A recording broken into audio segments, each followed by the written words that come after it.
എല്ലാവർക്കും നമ്മുടെ പുതിയ വീഡിയോയിലേക്ക് സ്വാഗതം. ഇന്നത്തെ നമ്മുടെ റെസിപ്പി ഒരു പൂരിയാണ്. സാധാരണ നമ്മൾ ഗോതമ്പൊടി മൈദയൊക്കെ വെച്ചിട്ട് പൂരി ഉണ്ടാക്കാറുള്ളതാണ്. ഇന്ന് നമ്മൾ ചെയ്യുന്നത് റവ വെച്ചിട്ട് നല്ല പോലെ തന്നെ പൊങ്ങി വന്ന് ഒട്ടും തന്നെ എണ്ണ കുടിക്കാത്തൊരു പൂരിയാണ് കേട്ടോ. ഇതിൻ്റെ കൂടെ തന്നെ ഈ ഒരു പൂരിയുടെ കൂടെ കഴിക്കാൻ വളരെ പെട്ടെന്ന് തന്നെ നമുക്ക് തയ്യാറാക്കിയിട്ടെടുക്കാൻ പറ്റുന്ന ഒരു കറിയും കൂടെ കാണിക്കുന്നുണ്ട്. നല്ല പോലെ തന്നെ പൊങ്ങി വന്ന് ഒട്ടും തന്നെ എണ്ണയൊന്നും കുടിക്കാത്ത ഈ ഒരു പൂരി എങ്ങനെയാണ് തയ്യാറാക്കുന്നതെന്ന് നമുക്കൊന്ന് നോക്കാം. ഈ ഒരു വീഡിയോ ഇഷ്ടപ്പെടുവാണെങ്കിൽ മറക്കാതെ ഒരു ലൈക്ക് ബട്ടൺ ഒന്ന് ക്ലിക്ക് ചെയ്യണേ. ഞാൻ ആദ്യമേ പറഞ്ഞ പോലെ തന്നെ നമ്മൾ ഈ ഒരു പൂരി ചെയ്യുന്നത് റവ വെച്ചിട്ടാണ്. നമ്മൾ പൂരിക്ക് വേണ്ടിയിട്ട് റവ എടുക്കുമ്പോൾ വറക്കാത്ത റവ തന്നെ വേണം കേട്ടോ എടുക്കാൻ വേണ്ടിയിട്ട്. 250 ml ഈ ഒരു കപ്പിൽ 1 കപ്പ് അളവിൽ വറക്കാത്ത റവ ഞാനിവിടെ എടുത്തിട്ടുണ്ട്. അളവ് കപ്പില്ലെങ്കിൽ സാധാ വലിപ്പമുള്ള ഒരു ഗ്ലാസ്സിൽ നമ്മൾ 1 ഗ്ലാസ് റവ അളന്നിട്ടെടുത്താൽ മതി. ഇനി ഈ ഒരു റവ നമുക്ക് മിക്സഡ് ഈ ഒരു ചെറിയ ജാറിലേക്ക് ഇട്ട് കൊടുത്തിട്ട് നല്ല പോലെ തന്നെ നല്ല ഫൈനായിട്ടൊന്ന് പൊടിച്ചെടുത്തിട്ട് വരണം. എത്രത്തോളം നമുക്ക് നല്ല ഫൈനായിട്ട് പൊടിഞ്ഞ് കിട്ടുന്നു അത്രത്തോളം നമുക്ക് നല്ല പെർഫെക്റ്റ് ആയിട്ട് തന്നെ പൂരി ഉണ്ടാക്കിയിട്ട് എടുക്കാൻ പറ്റും. അപ്പോൾ റവ ഇവിടെ നല്ല പോലെ തന്നെ ഞാനൊന്ന് പൊടിച്ചെടുത്തിട്ടുണ്ട്. പൊടിച്ചെടുത്ത് ഈ ഒരു റവ നമുക്ക് ഈ ഒരു പാത്രത്തിലേക്ക് ഇട്ട് കൊടുക്കാം. ഈ ഒരു പൊടിയിലേക്ക് ആവശ്യമായിട്ടുള്ള ഉപ്പും കൂടി നമുക്കിപ്പോൾ ഇതിലേക്ക് ചേർത്ത് കൊടുക്കാം. അതുപോലെ തന്നെ ഒരു 2 ടീസ്പൂൺ അളവിൽ ഓയിലും കൂടി ഞാൻ ഇതിലേക്ക് ഒഴിച്ചു കൊടുക്കുകയാണ്. ഓയിൽ നമ്മൾ ഇതുപോലെ ഒഴിച്ചു കൊടുക്കുന്നത് നന്നായിട്ട് തന്നെ നമുക്കിതൊന്ന് പൊങ്ങിക്കിട്ടാൻ വേണ്ടിയിട്ടാണ്. എന്നിട്ട് ഇതെല്ലാം കൂടി ചേർത്ത് നമുക്കൊന്ന് മിക്സ് ചെയ്തിട്ടെടുക്കാം. ഇതുപോലെ നമ്മളൊന്ന് മിക്സ് ചെയ്തിട്ടെടുക്കുക. ഇനി ഇതിലേക്ക് നമ്മൾ ചപ്പാത്തി മാവൊക്കെ കുഴയ്ക്കുന്ന പോലെ തന്നെ നല്ല മയത്തിൽ ആവശ്യത്തിനുള്ള വെള്ളം ഒഴിച്ചു കൊടുത്തിട്ട് നമുക്കൊന്ന് കുഴച്ചിട്ടെടുക്കാം. ചൂടുവെള്ളമൊന്നും ഒഴിച്ചു കൊടുക്കേണ്ട ആവശ്യമില്ല. പച്ചവെള്ളം ഒഴിച്ചു കൊടുത്തിട്ട് നമ്മൾ ഇതുപോലെ ഒന്ന് കുഴച്ചിട്ടെടുത്താൽ മതി. മാവ് നമ്മൾ കുഴയ്ക്കുന്ന സമയത്ത് പ്രത്യേകം ശ്രദ്ധിക്കണം കേട്ടോ. നല്ല മയത്തിൽ വേണം നമ്മൾ ഈ ഒരു മാവ് കുഴച്ചിട്ടെടുക്കാൻ വേണ്ടിയിട്ട്. നമ്മൾ ചപ്പാത്തിക്കൊക്കെ നല്ല മയത്തിൽ കുഴയ്ക്കുന്ന പോലെ തന്നെ വേണം ഈ ഒരു മാവും കുഴയ്ക്കാൻ വേണ്ടിയിട്ട്. മാവിന് കട്ടി കൂടി പോയാൽ നമ്മളിത് എണ്ണയിലേക്ക് ഇടുന്ന സമയത്ത് അത് പൊട്ടിയിട്ട് പൊങ്ങി കിട്ടത്തുമില്ല. പിന്നെ അതിലേക്ക് എണ്ണ കുടിക്കുകയും ചെയ്യും. എനിക്കിപ്പോൾ ഏകദേശം ഒരു 1/4 കപ്പ് ഒരു 3-4 ടേബിൾ സ്പൂൺ വെള്ളം കൂടെ ആവശ്യമായിട്ട് വന്നിട്ടുള്ളൂ ഇതൊന്ന് കുഴച്ചിട്ടെടുക്കാൻ വേണ്ടിയിട്ട്. അപ്പോൾ നല്ല മയത്തിൽ തന്നെ ഞാൻ ഇതുപോലെ മാവൊന്ന് കുഴച്ചെടുത്തിട്ടുണ്ട് കേട്ടോ. ഇനി ഒരു മൂടി വെച്ച് അടച്ചു കൊടുത്തിട്ട് നമുക്കിതൊരു മണിക്കൂർ നേരത്തേക്കൊന്ന് റെസ്റ്റ് ചെയ്യാൻ വേണ്ടിയിട്ട് വെക്കാം. ഇത്രയും സമയം കൊണ്ട് കുറച്ചും കൂടി മാവ് നല്ല സോഫ്റ്റ് ആയിട്ട് നമുക്ക് കിട്ടും. അപ്പോൾ ആ ഒരു സമയം കൊണ്ട് നമുക്കൊരു പൂരിക്ക് കൂട്ടാൻ പറ്റിയ വളരെ പെട്ടെന്ന് തയ്യാറാക്കിയിട്ടെടുക്കാൻ പറ്റുന്ന ഒരു കറിയും കൂടെ ഉണ്ടാക്കിയിട്ടെടുക്കാം. ഈ ഒരു പാനിലേക്ക് നമുക്കൊരു 2 ടേബിൾ സ്പൂൺ അളവിൽ ഓയിൽ ചേർത്ത് കൊടുക്കാം. ഞാനിപ്പോൾ ഇതിലേക്ക് സൺഫ്ലവർ ഓയിലാണ് കേട്ടോ ഒഴിച്ച് കൊടുത്തിരിക്കുന്നത്. ഓയിലൊന്ന് ചൂടായിട്ട് വരുമ്പോഴത്തേക്കും ഒരു 1/4 ടീസ്പൂൺ അളവിലെ കടുകും ഒരു 1/4 ടീസ്പൂൺ ചെറിയ ജീരകം കൂടെ ഇട്ട് കൊടുക്കുകയാണ്. ചെറിയ ജീരകം തന്നെ വേണം നമ്മളിതിലേക്ക് ഇട്ട് കൊടുക്കാൻ വേണ്ടിയിട്ട്. ഇതിലേക്ക് നമുക്ക് ഒരു 3 പച്ചമുളകും ഇതുപോലെ ഒരു 2 വറ്റൽമുളകും കൂടി ഇട്ട് കൊടുക്കാം. എന്നിട്ട് നന്നായിട്ട് ഇനി ഇതുപോലെ ഒന്ന് ഇളക്കിയിട്ടെടുക്കുക. കടുകൊക്കെ ഒന്ന് പൊട്ടി വരുമ്പോഴത്തേക്കും ഇനി നമുക്കിതിലേക്ക് ചേർത്ത് കൊടുക്കേണ്ടത് ഒരു 1/4 ടീസ്പൂൺ അളവിൽ കായത്തിൻ്റെ പൊടിയാണ്. കായത്തിൻ്റെ പൊടിയെ നമ്മൾ ഇതുപോലെ ചേർത്ത് കൊടുക്കുന്നത് ഒഴിവാക്കാതിരിക്കുക. അത് ചേർത്ത് കൊടുക്കുമ്പോഴാണ് ഈ ഒരു കറിക്ക് കുറച്ചും കൂടി നല്ലൊരു ടേസ്റ്റ് കിട്ടുന്നത്.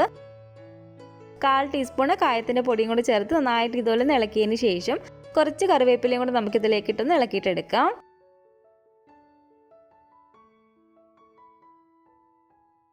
ഇനി ഇതിലേക്ക് നമുക്കൊരു 1/4 ടീസ്പൂൺ അളവിൽ മഞ്ഞൾപ്പൊടിയും ഒരു 1/2 ടീസ്പൂൺ അളവിൽ മുളക് പൊടിയും കൂടി ചേർത്ത് കൊടുക്കാം. ഞാനിപ്പോൾ ഇതിലേക്ക് കാശ്മീരി മുളക് പൊടിയാണ് ചേർത്ത് കൊടുത്തിരിക്കുന്നത്. നിങ്ങൾക്ക് കറിക്കും കുറച്ചും കൂടി നല്ലൊരു എരിവ് വേണമെന്നുള്ളവരാണെങ്കിൽ കുറച്ചും കൂടി നമുക്ക് നമ്മുടെ ഒരു എരിവിനനുസരിച്ച് മുളക് പൊടി ചേർത്ത് കൊടുക്കാവുന്നതാണ്. അപ്പോൾ ഈ ഒരു മുളക് പൊടിയും കൂടി ചേർത്ത് കൊടുത്തിട്ട് നന്നായിട്ട് ഇതുപോലെ ഒന്ന് ഇളക്കിയിട്ടെടുക്കുക.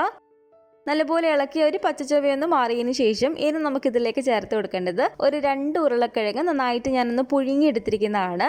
ഈ ഉരുളക്കിഴങ്ങ് നമുക്കൊന്ന് ഉടച്ചിട്ടെടുക്കാം. ഒരുപാടങ്ങ് ഉടയ്ക്കേണ്ട. ഇതുപോലെ ഒന്ന് ഉടച്ചതിന് ശേഷം നമുക്കിതിലേക്ക് ചേർത്ത് കൊടുത്തിട്ട് നല്ല പോലെ തന്നെ ഇതൊന്ന് ഇളക്കിയിട്ടെടുക്കുക. ഉരുളക്കിഴങ്ങ് കൂടി ചേർത്ത് കൊടുത്തിട്ട് ഒരു 1-2 മിനിറ്റോളം നമ്മൾ ഇതുപോലെ ഒന്ന് ഇളക്കിയതിന് ശേഷം ഇനി ഇതിലേക്ക് നമുക്ക് ആവശ്യത്തിനുള്ള വെള്ളം ചേർത്ത് കൊടുക്കാം. 1 കപ്പ് അളവിൽ ഞാനിപ്പോൾ ഇതിലേക്ക് വെള്ളം ചേർത്ത് കൊടുക്കുകയാണ്. വെള്ളം കൂടി ചേർത്ത് കൊടുത്തിട്ട് നന്നായിട്ട് ഇതുപോലെ ഒന്ന് ഇളക്കി കൊടുക്കുക കേട്ടോ.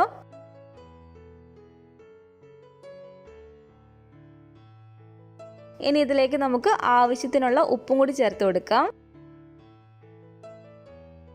ഉപ്പും കൂടി ചേർത്ത് നമ്മൾ ഇതുപോലെ നന്നായിട്ടൊന്ന് ഇളക്കിയതിന് ശേഷം ഇനി നമുക്കിതിലേക്ക് ചേർത്ത് കൊടുക്കേണ്ടത് ഒരു 3/4 ടീസ്പൂൺ അളവിലെ കസൂരി മേത്തിയാണ്. ഉലുവയുടെ ഇല ഉണക്കി പൊടിച്ചതാണ് കേട്ടോ ഇത് നമ്മൾ ഈ ഒരു കറിയിലേക്ക് ചേർത്ത് കൊടുക്കുമ്പോൾ കുറച്ചും കൂടി നല്ലൊരു ടേസ്റ്റാണ്.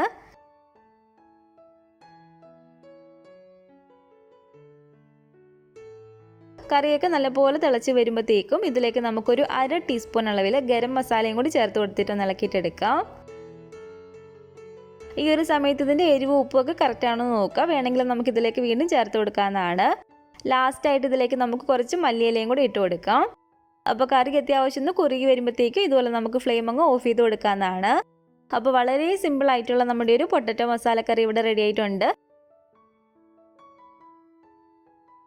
നമ്മൾ ഈ ഒരു മാവ് ഇവിടെ റെസ്റ്റ് ചെയ്യാൻ വെച്ചിട്ട് 1 മണിക്കൂറോളം ആയിട്ടുണ്ട്. മാവ് കുറച്ചും കൂടി നല്ല മയത്തിൽ തന്നെ നമുക്ക് കിട്ടിയിട്ടുണ്ട്. ഇതിന് നമുക്ക് നമ്മൾ സാധാരണ പൂരിക്കൊക്കെ എടുക്കുന്ന പോലെ തന്നെ ചെറിയ ചെറിയ ബോൾസ് ആക്കിയിട്ട് എടുക്കാം. ഞാനിപ്പോൾ ഇതിലേക്ക് ചെറിയ പൂരിയാണ് എടുക്കുന്നത്. അപ്പോൾ നമുക്ക് ഏകദേശം ഒരു 9-10 ബോൾസ് ഇതുപോലെ ആക്കിയിട്ട് എടുക്കാം.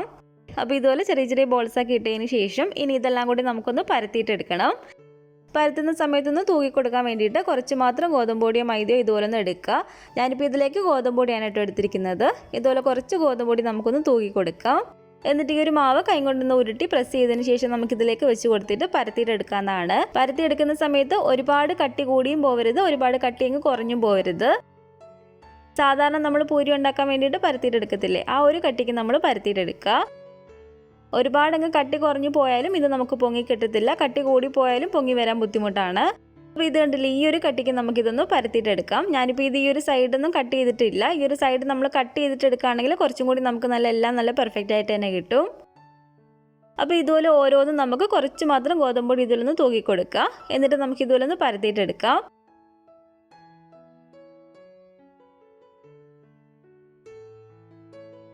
ഇതുപോലെ ഒരു റൗണ്ട് അടപ്പ് വെച്ചിട്ട് വേണമെങ്കിൽ നമുക്ക് കട്ട് ചെയ്തിട്ട് എടുക്കാവുന്നതാണ്, ഒരു സൈഡ് നല്ല പെർഫെക്റ്റ് ആയിട്ട് കിട്ടാൻ വേണ്ടിയിട്ട്.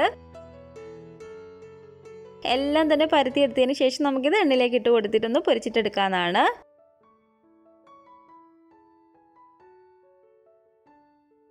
നമ്മളിത് എണ്ണയിലേക്ക് ഇട്ട് കൊടുക്കുന്ന സമയത്ത് പ്രത്യേകം ശ്രദ്ധിക്കുക കേട്ടോ. എണ്ണ നല്ല പോലെ തന്നെ ചൂടായിട്ട് കിടക്കണം. നല്ല ചൂടായിട്ട് കിടക്കുന്ന എണ്ണയിലേക്ക് വേണം നമ്മളിത് ഇട്ട് കൊടുക്കാൻ വേണ്ടിയിട്ട്.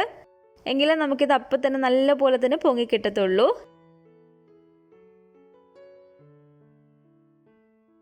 ഇതുപോലെ നല്ല പോലെ തന്നെ പൊങ്ങി ഈ ഒരു കളറായി വരുമ്പോഴത്തേക്ക് എണ്ണയ്ക്കകത്ത് നമുക്ക് അപ്പം തന്നെ അങ്ങ് എടുത്തേക്കാവുന്നതാണ്. നമ്മൾ മാവ് കുഴച്ചിട്ടെടുക്കുന്നതിൻ്റെ നമ്മൾ പരത്തിയെടുക്കുന്നതിന് അനുസരിച്ചിരിക്കും കേട്ടോ നമുക്കിതുപോലെ നല്ല പോലെ തന്നെ പൊങ്ങി കിട്ടുന്നത്. പരത്തിയെടുക്കുന്ന സമയത്ത് ഒട്ടും തന്നെ പൊട്ടിയൊന്നും പോകാതാണ് നമുക്ക് കിട്ടുന്നതെങ്കിൽ ഇതുപോലെ നല്ല പെർഫെക്റ്റ് ആയിട്ട് തന്നെ നമുക്കിത് ചെയ്തിട്ടെടുക്കാൻ പറ്റും. ഇതുപോലെ ഓരോന്നും ഇട്ട് കൊടുത്തിട്ട് നമുക്കിതൊന്ന് പൊരിച്ചിട്ടെടുക്കാം. എണ്ണയ്ക്ക് നല്ല ചൂടുണ്ടായിരിക്കണം, പക്ഷെ നമ്മൾ ഒരുപാടങ്ങ് തീ കൂട്ടിയിട്ട് കൊടുക്കരുത്. ഒരുപാട് തീ അങ്ങ് കൂടി കിടക്കുകയാണെങ്കിൽ പെട്ടെന്ന് അതങ്ങ് കരിഞ്ഞു പോവും.